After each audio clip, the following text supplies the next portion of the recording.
Ramadan 2025. Alhamdulillah ya teman-teman ya, kita masih diberi kesempatan dan kesehatan sehingga kita bisa bertemu lagi di bulan Ramadan 2025 ini. Baik, jadi di podcast kali ini kita bakal ngobrol santai nih teman-teman nih. Dan kebetulan bintang tamunya yaitu Bapak Muhammad Rijal Komarudin. Gimana Pak Rijal, sehat? Alhamdulillah sehat. Puasanya lancar Pak? Harus dilancari. Harus banget ya Pak ya. Harus banget. Kalau misalkan nggak lancar kan gimana mandat iya, jadinya? betul, Iya, mandat betul. kayak jalan air. Iya.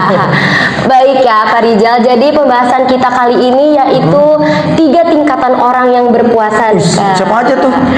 Iya, siapa aja kita yang menjalankan Siap. gitu. Assalamualaikum warahmatullahi wabarakatuh.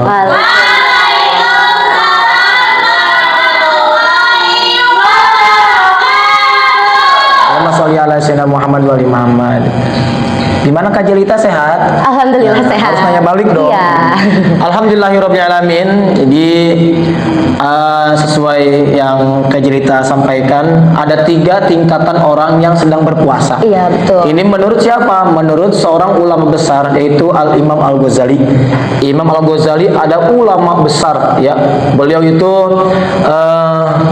belajar ilmu fikihnya sangat luar biasa, kitab fikihnya sangat luar biasa. Makanya ada 3 tingkatan orang yang sedang berpuasa. Yang pertama yaitu saumul awam. Apa itu saumul? Saumul awam itu adalah tingkatan orang yang awam, manusia biasa. Kenapa disebut dengan saumul awam atau puasanya orang awam? Karena mereka itu puasanya hanya menahan haus, menahan lapar, menahan dahaga dan lain sebagainya. Tidak mendapatkan pahala dan tidak mendapat ganjaran dari Allah. Kenapa? Karena mereka puasanya cuma menahan haus, dahaga dan lain-lain saja. Berarti tidak mendapatkan pahala dari ganjaran dari Allah Subhanahu wa taala. Berarti kalau misalkan dikategorikan sia-sia B ya. Sia-sia. Sia-sia. Yang kedua yaitu saumul khawas. Apa itu? Saumul khawas itu adalah tingkatan orang yang khusus, puasa orang yang khusus ya. Kenapa disebut dengan saumul khawas? Karena mereka itu tidak hanya menahan haus, tidak menahan lapar, tidak menahan dahaga saja, namun mereka itu puasanya bukan hanya menahan haus yang tadi saya katakan, itu puasanya dari seluruh anggota tubuhnya, dari mulai mata penglihatannya, dari mulai hidungnya dan semuanya, seluruh anggota tubuhnya ya. Karena menurut mereka puasanya itu bukan hanya menahan haus saja, tapi semua anggota tubuh kita ikut berpuasa. Melihat yang kejelekan ya, mendengerin gibahan orang, kita ikut gibah orang itu. Nah, yang ketiga yaitu puasa saumul khawas lil khawas. Puasanya tingkatan orang khusus atau lil khusus, tingkatan orang yang spesial di atas spesial. Mereka 3 tingkatan ini, yang ketiga ini, mereka itu sama. Poin 1 sama yang kedua sama. Mereka itu tidak menahan haus, tidak menahan laparnya saja, dan juga bukan hanya menahan seluruh anggota tubuh dalam kejelekan, namun mereka dikategorikan yaitu puasa hati. As-siyamul qalbi, puasanya hati. Bagaimana puasanya hati itu Kak Jelita? Puasa hati itu menurut mereka hatinya itu yang pertama selalu berzikir, selalu bertasbih, selalu bertahmid kepada Allah. Tujuannya Allah dan akhirat. Nah, jikalau mereka dalam kategori tingkatan yang ketiga ini, jikalau mereka lalai sedikit pun, lupa sedikit pun terhadap Allah, itu menurut mereka batal puasanya. Begitu. Siapakah itu? Dia itu adalah orang-orang pilihan. Siapa? Para nabi, para rasul, para as-siddiq, para sahabat, para tabi'in. Berarti orang-orang khusus dong. Iya. Terus kata Imam Al-Ghazali, jangan heran kita masuk terhadap puasa yang kedua.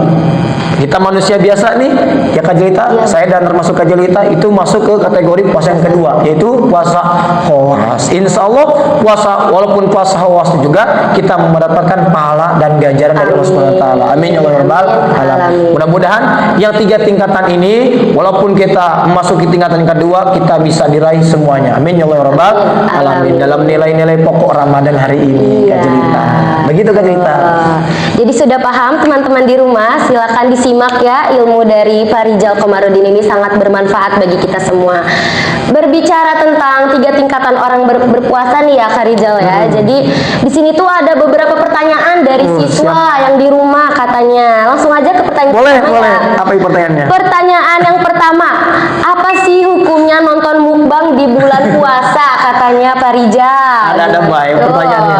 Apa hukumnya nonton mukbang, nonton makan orang kali ya di bulan puasa? Iya, betul. Apakah membatalkan puasa? Tidak membatalkan puasa. Oh, tidak membatalkan puasa tidak. ya. Ingat ya, kita menonton orang yang mukbang tidak membatalkan puasa. Ya, bukan hanya membatalkan puasa, tapi mereka makruh. Makruh itu diibaratkan puasanya tidak sempurna ibadahnya, pahala puasanya tidak sempurna. Kira-kira kita mau nggak tidak sempurna ibadahnya? Nggak mau kan? Nggak mau. Dan juga ada yang kedua, makruh itu diibaratkan biasanya puasanya diterima, tapi pahalanya tidak dapat. Puasanya sah, tapi tidak diterima. Gitu. Kan sia-sia kan? Iya, sia-sia, capek capek doang. Namun tidak membatalkan puasa ya. Selagi kita nonton mukbang berlebihan, terus mengundang apa namanya, hawa nafsu kita untuk makan, nah itu dikhawatirkan makruh, itu yang disebut dengan makruh. Begitu Kak Jelita. Ya. Begitu teman-teman di Tapi rumah. selebihnya sih baik. Makruh itu lebih baik ditinggalkan. Begitu. Sebenarnya tidak batal ya teman-teman, tapi ada tapinya. Itu makruh ya, Iya, Pak Rijal ya. betul. Oke. Ke pertanyaan kedua nih. Apa hukumnya sikat gigi di bulan puasa? Nah, biasanya kan kita itu kalau lupa atau kesiangan suka sikat giginya habis Sholat subuh. Iya, sholat subuh atau habis azan subuh gitu. Gimana tuh? Sikat gigi pakai odol kan isi giginya? Pakai dong. Oh iya, biar bersih ya. Iya. Hukum sikat gigi di bulan puasa itu hukumnya tidak membatalkan puasa. Tidak membatalkan. Ya, namun makruh. Ada pendapat ulama yang ada yang berpendapat batal. Kenapa? Kalau sikat gigi di bulan puasa pakai odol, ditakutkan ada sedikit odol ataupun ada sedikit air yang masuk dalam tenggorokan kita, kan batal. Iya, betul. Makanya para ulama meringkaskan makruh hukumnya. Lebih baik ditinggalkan. Iya. Takutnya si air itu masuk ke dalam rongga tenggorokan kita. Begitu Kak Jelita. Tapi lebih baik jangan. Lebih baiknya itu kita sikat gigi sebelum subuh atau pas imsak lah. Itu boleh. Kalau misalkan kita sikat gigi pakai odol lagi di saat udah azan subuh, hati-hati lah. Jangan sampai kayak gitulah. Jangan sampai kayak gitu. Ya Kak Jelita ya. Iya. Jangan sampai. Apalagi pakai odol. Rasanya manis, batal namanya itu. Iya. Oke Gitu. teman-teman, begitu ya jawaban dari Pak Rijal seputar tadi sikat gigi. Ini banyak pertanyaan nih. Pertanyaannya lumayan sih. Ada 1000 ada. Kurang kayaknya. Langsung selanjutnya aja ya kayak hukumnya ngupil di bulan puasa. Aduh, ini pertanyaan ngadi-ngadi nih ya. Bener, ngadi-ngadi. Ngadi-ngadi. Gimana tuh Pak? Kalau ngadi-ngadi ngodo-ngodo berarti. Iya, ya? ngodo-ngodo. Hukumnya ngupil di bulan puasa tidak membatalkan puasa. Tidak. Tapi kan memasukkan jari. Masukkan jari ke dalam hidung kita. Iya. Tidak membatalkan puasa. Oh, tidak. Kalau misalkan si jari-jarinya ada air yang masuk, baru itu batal puasanya. Iya. Tapi lebih baik jangan. Tapi baik gak masalah sih. Gak masalah. Gak masalah. Tidak membatalkan puasa. Intinya ngupil tidak membatalkan puasa. Terkecuali kita lagi wudhu, ya, kan ada istishaq namanya ya, itu batal namanya. Kenapa? Karena kan ada air. Otomatis masuk ke dalam hidung kita, ke dalamnya, begitu. Itu batal namanya. Ya, ini tapi kan, kalau misalkan hanya jemarinya saja, tidak membatalkan puasa. Tidak. Aman kok. Aman. Tenang. Begitu. Nah, ini kan ngupil ya Pak ya. Gimana sih kalau korek kuping gitu? Sama korek kuping sama. Tidak membatalkan puasa. Namun kalau misalkan kita belajar ilmu fikih, itu jangan di satu guru. Ada pendapat ulama yang lainnya itu dimakruhkan nih. Lebihnya jangan. Itu. Begitu. Tapi intinya tidak membatalkan puasa. Aman. Tidak, aman insya Allah. ya. Terkecuali yang tadi nanya Kak Jelita, sikat gigi, baru itu beda opsi namanya itu. Iya, beda opsi ya. Begitu. Begitu teman-teman ya. Lanjut ke pertanyaan yang selanjutnya. Jika seseorang lupa berniat puasa hingga sore hari, Apa yang harus dilakukan, Kak Rizal? Yang harus dilakukan, yang namanya kita besok tahu mau puasa Ramadan hukumnya wajib, itu udah niat. Udah niat. Udah niat. Kan niat yang paling sempurna itu kan bil qalbinin, dalam hati kita. Kalau misalkan cuma lapatnya bahasa Arab, nawaitu sama nawaitu sama godin, itu kan sunnah. Iya. Namanya dalam kitab fikih itu talafuz bin niyati. Sunnah hukumnya. Yang paling penting itu bil qalbinin. Setiap Allah saya niat puasa Ramadan di besok hari karena ta'ala, itu udah sah. Tapi kalau misalkan lupa untuk itu, kita tahu besok puasa, udah masuk niat. Begitu. Iya, begitu. Biasanya kan kita kalau lagi taraweh ya, abis selesai taraweh suka baca. Nah, benar. Gitu teman-teman ya. Tetap masuk niat. Yang penting hati kita sudah niat. Iya, begitu. Lanjut ke pertanyaan. Apa hukumnya ngabuburit bareng pacar? Aduh, ini yang nanya pasti. Sebenarnya ini pertanyaan sudah ditanyakan waktu tahun kemarin ya, di podcast tahun kemarin. Hukumnya ngabuburit sama pacar itu, yang namanya kita belum halal, laki-laki sama perempuan haram, otomatis ibadah puasa kita juga pasti haram. Kalau misalkan haram berarti puasanya sah tapi tidak diterima. Termasuk tadi, berarti itu termasuk golongan yang saumul awam. Saumul awam yang pertama berarti. Iya, puasanya manusia tingkatan orang awam, berarti hanya menahan haus saja, pahala dan ganjaran dari Allah tidak dapat. Capek doang. Iya. Dosa dapat, dosa puasa dapat. Double jadinya, berarti tidak boleh. Ibarat kata kita jalan dari BKC ke Citerep gak dapat apa-apa gitu. Nah, begitu. Gitu Jangankan kita ngabuburit bareng. Mata kita, penglihatan kita, lihat yang seksi-seksi, maaf ya, lihat yang kelihatan auratnya, seret saja itu termasuk pahala kita dikurangin, pahala puasa. Begitu. Iya, hati-hati makanya kan kata Imam Al-Ghazali katakan bahwasanya saumul khawas yang tadi tuh, yang kedua. Nah, itu jangankan hanya menahan haus lapar saja, tapi seluruh anggota tubuh kita harus puasa. Gitu teman-teman. Berat lah beratnya. Lanjut, apakah donor darah saat berpuasa membatalkan puasa atau tidak nih? Ini ada beberapa pendapat ulama ya. Donor darah itu sebenarnya tidak membatalkan puasa. Sebenarnya cuman makruh ya. Tapi lebih baik jangan. Ada yang berpendapat batal. Nah, kenapa? Karena yang disebut dengan batal itu donor darah ataupun infus itu menambah energi kita yang tadinya tidak nafsu makanan, tidak nafsu makan, pas diinfus sama donor darah jadi nafsu makan, itu yang bisa membatalkan puasa. Tapi gak semuanya ya, infus juga semuanya ya. Jadi intinya donor darah itu hukumnya makruh, Neng. Lebih baik jangan, terkecuali darurat. Beda lagi ya, illa daruratun, kecuali darurat. Kalau misalkan hanya donor darah yang biasa saja, itu lebih janganlah, makruh hukumnya, kecuali darurat. Oke? Begitu. Sama kayak infus lah. Infus juga ada dua pendapat, Neng. Iya, gimana? Kak Jelita, ada yang bisa membuat energi kita lebih baik, ada yang biasa. Nah, yang menumbuhkan energi kita lebih baik itu namanya batal puasanya. Tapi lebih baik jangan. Kecuali daruratnya sakitnya benar-benar harus diinfus, ya gimana lagi?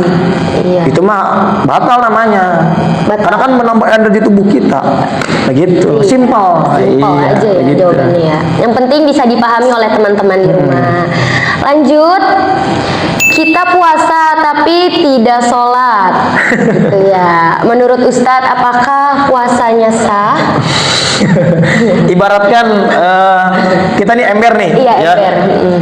Ibaratkan ember. Airnya itu pahala, ya kan ya. Seret dimasukin ember itu dimasukin air itu dimasukin dalam ember. Ya. Air itu dimasukin dalam ember. Seret si ember itu bocor. Iya. Berarti apa tuh? Percuma dong. Percuma. Iya. Kalau misalkan kita puasa saja, tapi ibadah yang wajib juga kita tidak ditinggalkan, tidak dilaksanakan, berarti percuma, Neng. percuma. Iya. Kan kalau misalkan ibadah yang mau sempurna, lakukanlah rukun-rukun yang sempurna, lakukanlah yang wajibnya yang sempurna. Sholat iya, puasa iya. Sholat dan puasa itu kan termasuk rukun Islam. Salah satu rukun Islam ditinggalkan, semuanya bobrok nih. Apalagi sholat, puasanya sempurna misalkan, zakatnya sempurna, naik hajinya sempurna, tapi tidak melaksanakan sholat, percuma, rubuh semua pahala puasanya, rubuh pahala semuanya, gitu. Iya, begitu teman-teman ya. Percuma puasa kalau kita gak sholat. Betul. Oke, Kak Rizal, kita break dulu nih ya. Siap. Jadi di sini kita ada produk dari Bakti Kencana Citerep. Wih, keren. Ini buatan siswa-siswi SMK Bakti Kencana nih. Pertama mantap. ada jahe nih, Kak Rizal. Jahe herang bukan?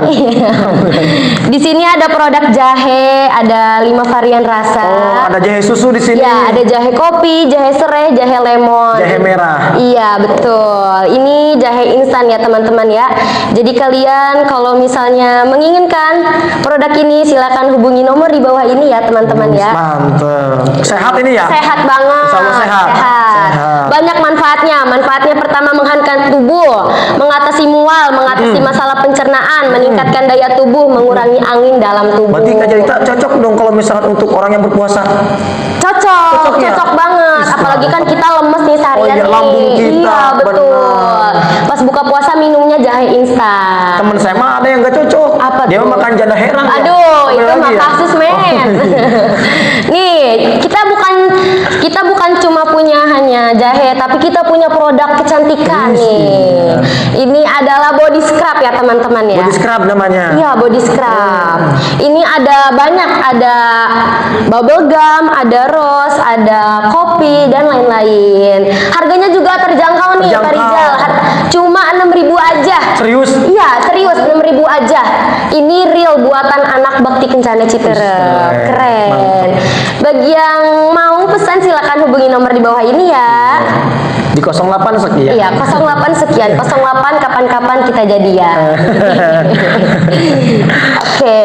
Luar biasa. Luar Anak-anak biasa BKC banget. sangat luar biasa ya. Luar biasa. ceritanya. Ini bukan cuma bikin obat, tapi kita bisa bikin produk yang bisa kita jual lagi. Iya benar.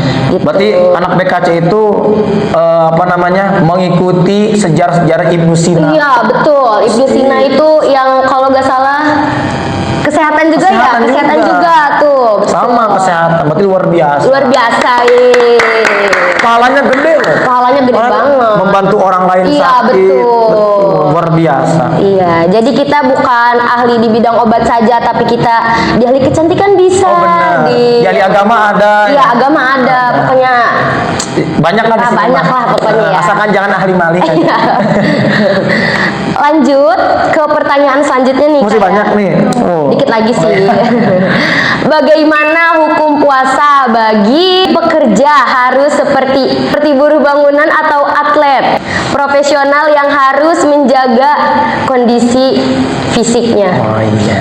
Bagaimana hukumnya? Ya, bagaimana hukumnya? Di saat kita sedang melaksanakan puasa, terus ada orang yang kerja di pekerjaan yang sangat berat, misalkan. Kalau misalkan kita puasa, itu mengganggu seluruh anggota tubuh kita, jadi lemes lah. Tiba-tiba kalau misalkan kita maksain puasa, sakit, dibawa ke rumah sakit gede lah. Itu boleh nggak membatalkan puasa? Boleh. Boleh. Ada syarat uzurnya, ada syaratnya. Boleh membatalkan puasa. Nanti setelah Lebaran di bulan Syawal harus wajib diganti puasa qadha. Itu diperbolehkan. Terkecuali kerjanya yang nggak capek, yang sedang yang enak kerjanya. Enak lah pokoknya ya. Terus capek nih, pengen batalkan puasa, itu tidak boleh. Allah tak melihat kita. Mana yang diperbolehkan, mana yang tidak. Begitu. Itu untuk bekerja berat diperbolehkan untuk buka puasa. Iya. Begitu. Simpel. Simpel aja jawabannya. Allah itu tidak membebani kepada hambanya untuk beribadah, termasuk Insya Allah. puasa, sholat. Iya. Betul. Nah, kan kalau itu pekerja yang berat ya, kayak gimana nih kalau misalnya kan boleh ya kalau pulang kampung ya jauh boleh buka puasa. Oh, musafir sebutnya. Iya. Iya. Tapi ini orangnya nggak pulang kampung nih Kak, tapi dia tuh main ke Jakarta yang panas gitu. Gimana tuh Kak? Boleh Main. puasa? Iya, main terus panas. Oh. Terus gimana Kak ya? Kalau misalkan hanya sebatas main, terus cuacanya lagi panas, apakah boleh dibatalkan puasanya? Tidak. Tidak. Karena sifatnya kan main biasa. Iya, main. Nah, kalau misalkan yang tadi pertanyaannya kuli bangunan untuk menafkahi keluarganya, untuk menafkahi istrinya dan semuanya, kan ada asal uzurnya, itu diperbolehkan. Kalau misalnya sebatas main saja, melihat kota-kota gedung itu, ya nggak boleh lah hukumnya. Iya. Jadi, mending diam di rumah, tadarus, salawat, beres. Tapi ini dia itu nyari baju lebaran katanya Aduh. ke Jakarta, gimana tuh? Terus capek lah. Iya, capek akhirnya Awas. buka dia. Janganlah, Jangan, jangan jangan. dibatalin. Jangan, atau belanja bajunya jangan jauh-jauh ke Jakarta, panas. Iya, panas satu ya. Iya, mending di sini. Iya, mending di sini. Belanja jahe juga. Iya, ada body scrub juga. Betul. Kan lebaran itu pengen tampil cantik, Iya. ya, tampil sehat, tapi pakai body scrub. Iya. Scrub apa scrub? Scrub. Oh, scrub. Iya. Scrub. Begitu Kak Jelita. Gitu ya teman-teman ya. Lanjut nih ke pertanyaannya ya. Bagaimana hukum puasa bagi seseorang yang harus minum obat secara rutin, tetapi masih mampu berpuasa secara fisik? Bagaimana hukum puasa bagi orang yang minum obat secara rutin tetapi masih mampu berpuasa secara fisik? Kalau misalkan dia mampu secara fisik di bulan Ramadan, silakan berpuasa. Kalau misalkan dia maksain, tidak boleh. Kenapa? Kenapa tidak boleh untuk berpuasa? Kan mengganggu organ-organ tubuh kita. Iya, betul. Akhirnya sakit berlebihan, gak sembuh-sembuh. Kalau dipaksain, kan kata kan Jalge, itu boleh tidak puasa karena kan namanya ila darurotun, karena darurat puasanya. Begitu. Betul. Nah, kalau misalkan kuat, jangan dikuat-kuatin ya, beda. Kalau misalkan kuat, terus kita sebelum masuk bulan Ramadan minum obat secara rutin, itu diperbolehkan untuk berpuasa. Kalau misalkan secara kuat, terus kata dokter bilang jangan puasa Pak. Kalau misalkan Bapak puasa nanti berakibat ini, itu lebih baik jangan berpuasa. Ada syarat uzurnya, ada daruratnya. Begitu Kak Jelita. Simpel. Kalau misalkan keadaannya lagi darurat, diperbolehkan. Kalau misalkan tidak darurat, janganlah. Begitu. Intinya darurat apa tidak? Nah, itu. Begitu. Begitu teman-teman ya. Lanjut nih Pak Rizal ke pertanyaan selanjutnya ya. Ini pertanyaan terakhir yang harus. Oh, tadi nyusul pertanyaannya. Iya. Nih saya bacakan ya. Apakah seseorang boleh menegur orang lain yang makan di tempat umum saat di bulan puasa? Bagaimana gitu ya? Iya, bagaimana? Boleh, sangat boleh. BOBO, LLH, kajen bin boleh. Kajen. Kurang jelas apanya? Boleh. Mengingatkan kan. Iya betul. Kalau misalkan dia mau atau tidaknya urusan dia. Iya. Yang penting kita mengingatkan. Misalkan lagi makan, ngapain makan di bulan puasa? Kamu Islam kan? Ya Islam. Kenapa makan? Lapar. Itu boleh. Kalau misalkan jangan gini, kenapa mau makan? Saya Kristen ya, jangan tuh bela gitu mah. Beda agama. Gitu. Beda. Boleh, sangat boleh. Tapi sebatas mengingatkan, jangan memaksa ya. Sebatas mengingatkan. Dia mau atau tidaknya urusan dia sama Allah. Begitu Kak Jelita. Begitu teman-teman di rumah ya. Alhamdulillah nih Pak Rizal, semua pertanyaan sudah terjawab. Iya. Ada 2000 pertanyaan. Iya, ya? 2000 lebih pokoknya Luar ya. biasa. Alhamdulillah sudah jelas ya teman-teman di rumah ya. Semoga apa yang tadi Pak Rizal sudah sampaikan bermanfaat bagi kita semua. Amin.